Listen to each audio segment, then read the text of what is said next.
Guys, let me show you how I made this from this. Trust the process. Hi there, welcome back to another video where we are making resin earrings using resin and other ingredients. Stay tuned. This is the first order that I've ever received for my resin hobby.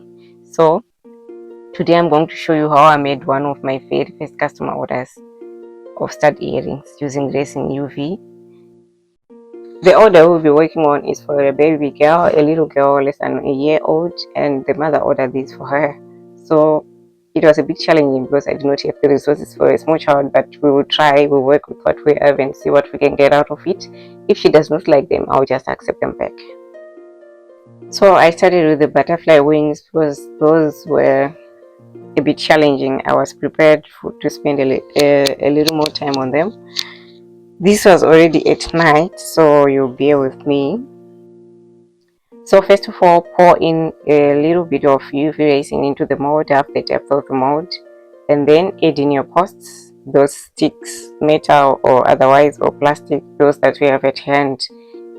Make sure they stand the right way, then cure the resin, which will help them to solidify and dry.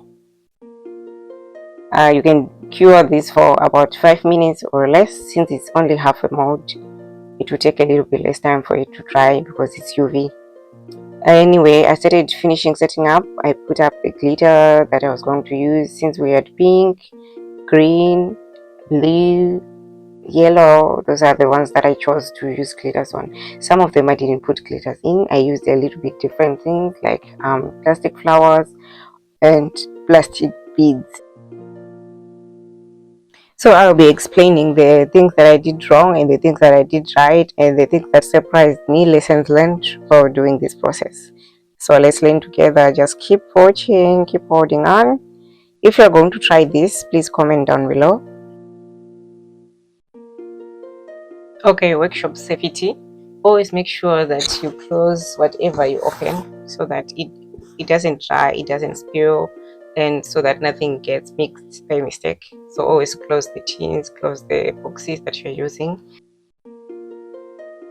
UV resin has a bit of a smell, so always wear a mask or a gas mask if you have one. Also, the UV lamp lights can hurt your eyes. Some people complain about the lights, so you could use dark sunglasses. Wear goggles or dark sunglasses when you're using the UV lamp lights. So the next part is adding more resin so that we fill up the depth of our mold. Here I'm just adding up to almost to the very end, but then I'll leave a little space because I'm going to be adding a little more ingredients, so I do not want it to spill over. Please note that it's very difficult not to spill, so it will definitely spill over, but I will try to minimize it as much as I can. So I'm using the smallest spool that I have to just drop in glitter, blue glitter, because these wings are going to be real blue wings. I hope it comes out well, but we'll see as we go.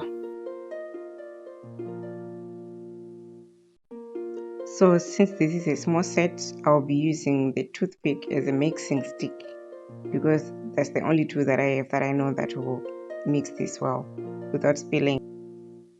Another mistake that I made is I forgot that there's an indent between the wings, so the liquid from this part would go to the other part, as you can see there, and I did not put a stopper there. I could have used a piece of paper or something solid just to stop the liquid from flowing to the right, from the right to the left, or vice versa. Anyway, that's what was already done. We'll see when it solidifies how we'll solve it.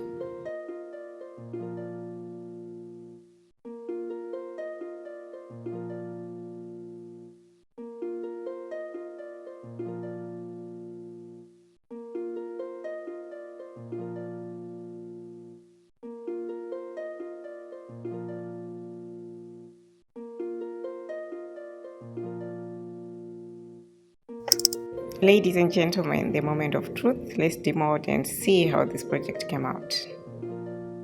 Woo! Oh, look at that. The part we were worried about, we just broke it. Nice.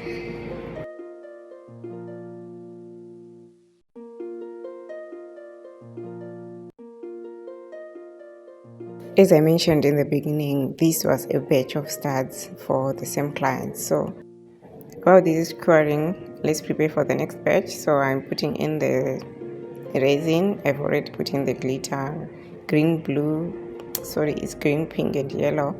So I'll just add in a little resin, a few drops, mix with a toothpick, make sure everything is mixed well so that there are no clumps or lumps or even bubbles. Anyway, the next part is where I messed up. I was not supposed to add in a lot of things to this. It was just supposed to be resin, glitter, and a little bit of coloring. I do not know why I was putting flowers in there and beads, trying to impress the client. We will see at the end, but we will see. Just watch to the end.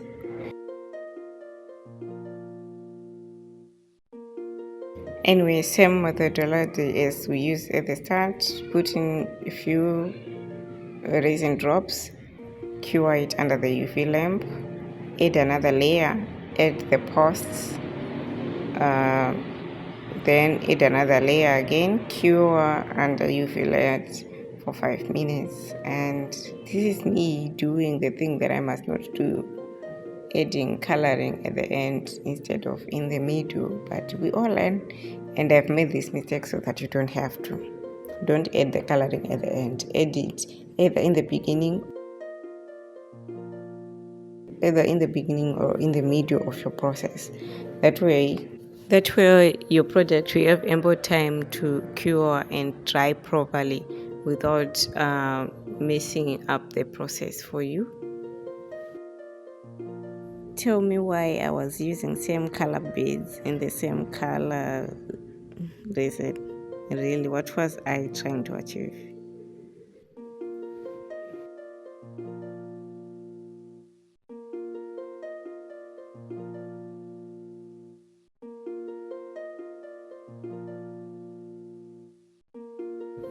Under normal circumstances, if I was going to be using the normal posts that I was supposed to use, it wouldn't be such a struggle of trying to balance these posts to make them stick and not bend. But since we were improvising, it came with a little of extra work.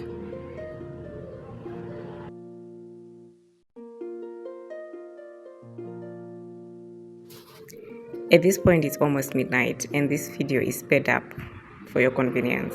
But sis worked for this thing. We worked on this project. I don't want to lie. We made all the mistakes that we could make, and we learned from them. Yeah, we did. We learned from them. This is me trying to make sure that the posts were in the same line. Perfection, right? We have to make sure the customer is satisfied and happy. We do not want any returned goods, and we do not want people to accept the goods because they are being polite. We want the goods to be good, the people to choose us for the next product, for the next gifts that they want. Anyway, it's midnight and here we are. It's a good thing that I enjoy this. I don't think I would have stayed up to this time.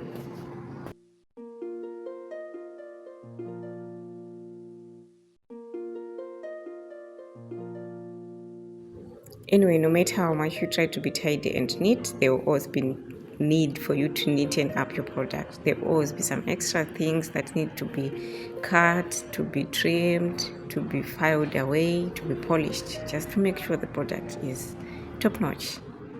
It should show. It should be, the client should see that this product is premium without you explaining anything. So make the effort, go the extra mile.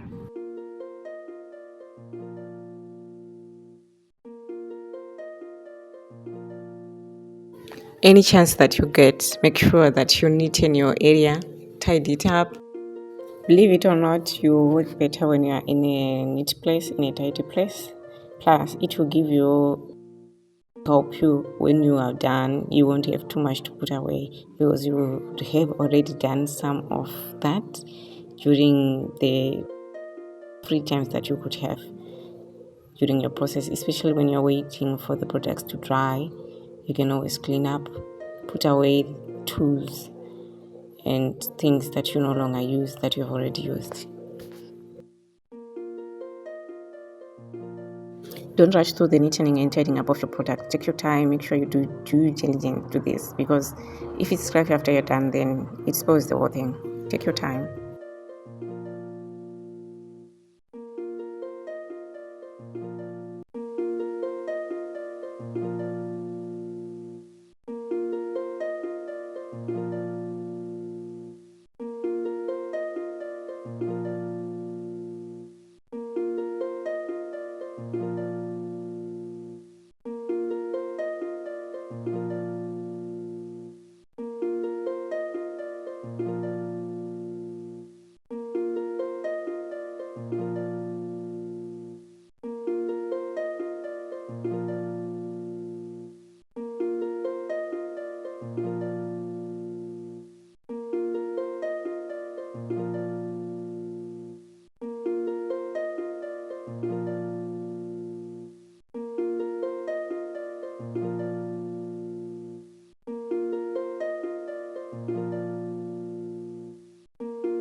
Finally, this is the end product. This is me taking the pictures of the process and the end product. I'll freeze it so that you can see the whole batch, but I think I did my best, guys. I think I did good.